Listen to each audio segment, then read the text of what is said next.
So this comes from um, the fact that within biological sciences at Leicester, we didn't have a standardized assessment brief. And so each module convener or assessment setter was generating their own, and including whatever they felt was necessary or not within their assessment brief. And so, students understandably were not necessarily always getting quite the information that they needed in a consistent way. So this is why we went about introducing a standardised assessment brief. And just to mention the people involved, as well as Alison, Snape and Sarah, who are from the School of Biological Sciences, we also had input from Catherine Taylor, who's from our Education Services department. So she was able to give us sort of insights from that more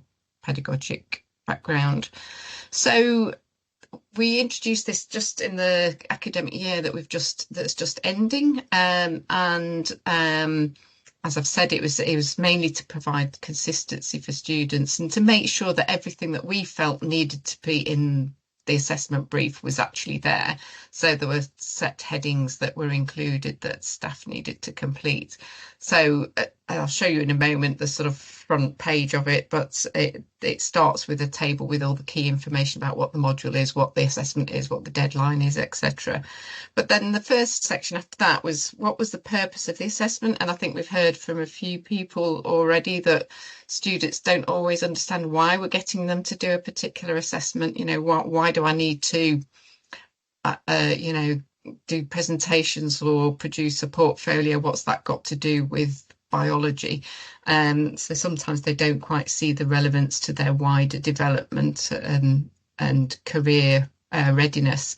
So, and linking to that, there's also a section on the skills that are being developed. And so staff can select from a long list of different skills which ones are actually being developed in that particular assessment, and that cross references to the skills portfolios that we were talking about earlier. We have a section explaining how students can use AI or whether they can use it, so a red, amber, green system we use there. And then obviously the main part is the instructions for actually completing the assessment, and then quite a lot of information about what support's available, so whether that's within the module, any support sessions or who to contact for advice if they need it, and then a link to the marking criteria or rubric depending what the assessment is.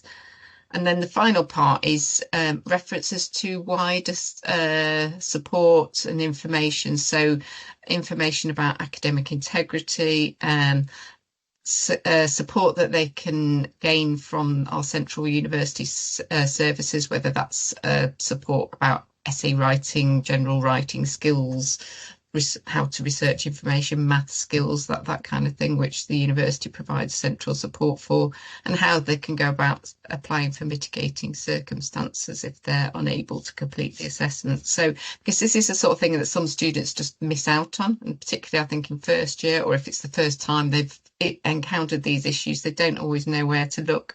So if it's embedded within the assessment brief, hopefully that makes it easily accessible to all students. So this is what that front page looks like. So it's the same for all assessments. And I have to say that almost all our modules did manage to introduce this in the academic year that we're just ending.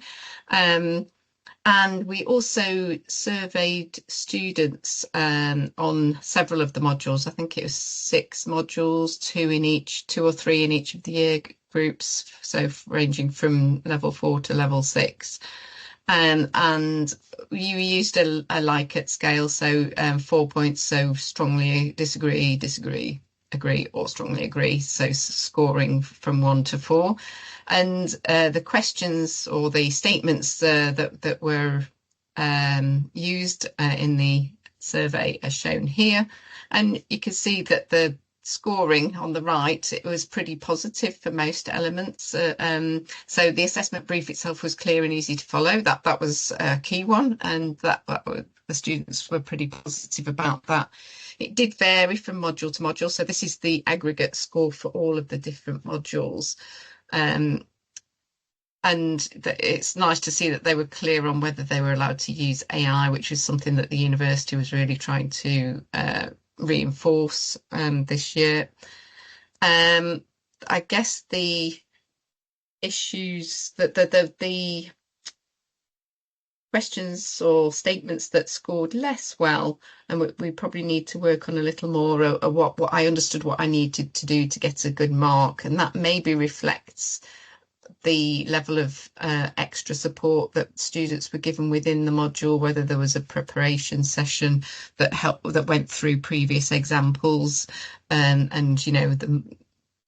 discussed the marking rubrics and what scores or marks those particular assessments would have received. So that's something we need to look at in a bit more detail. I think we also carried out a focus group with year 3 students, and I think some of the comments from that focus group feed back to the bottom 2 statements here, where students rated those statements the lowest of all.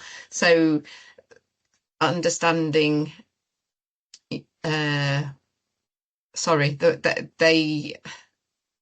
some students in the focus group talked about not understanding what it means to demonstrate understanding. So if you have in your marking criteria, the students understand or show understanding of a topic, what does that actually mean? So that's something we need to work on.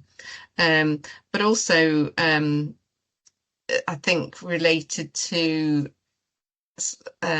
building assessment literacy and confidence with specific types of assessment. And we've talked a bit about this a bit today, about different types of assessment and scaffolding students in gaining confidence and expertise in particular types of assessment and particular skills that perhaps we need to use more coherence across the programme in building and different assessment.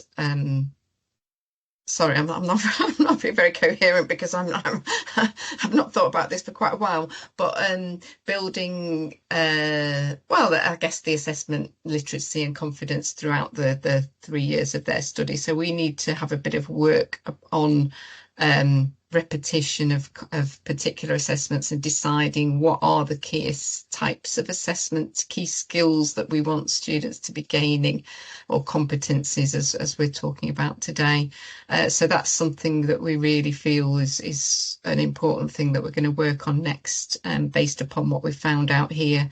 So, when students were talking about feedback from a previous assessment helping me with the current assessment, the fact that it scored low, relatively low, it might be the fact that we're not sort of scaffolding students well enough in building the expertise in particular styles of assessment, and that's something we're going to look at on a programmatic level going forwards. And I think that's probably all I can say on that. So thank you. Thank you, Sue, and thanks so much for being able to improvise so brilliantly. Yes, thank you. Are there any questions in the chat, Andrew? There's not mainly more comments than questions, I think, coming up in the chat room. It resonated very much with me, Sue, when you mentioned about students not understanding what the word understanding means. I've often been thinking back to what I mentioned of rubrics earlier today. I've often seen rubrics where it say things such as demonstrate a full understanding, demonstrate a clear understanding, demonstrate understanding. And what does that actually mean to a student? It's almost meaningless. And then it's part of, I think, some of these kind of hidden curriculum issues that we need to sort of be looking at, or rubrics that say demonstrate an excellent perspective on this. Well, even between different academics, their perception of what an excellent perspective would be is going to be different. So I think we need to try and look very carefully at some of these things and explain to students what they actually mean in a language that they can relate to. So they say so. Excellent doesn't mean it's. I mean, an example. One of our master's marking templates that we had until a couple of years ago. One of the criteria that work should be of a publishable standard. And I thought, well, we don't know, that was in the 90s. I thought, well, we don't really expect students to be producing work of a publishable standard. So very few people could attain it. Good comment there from Caroline about student literacy. Yes, literacy. Yes, there's a lot of work to be done on developing student assessment literacy. We've actually got some resources, a 5HTP resource that Adewale has designed me from the TA, so I could let you have a copy of that if it might be of interest to people. I think we'll try and collate a lot of resources from this if people send them in, and then send them all out. So that'll be really useful.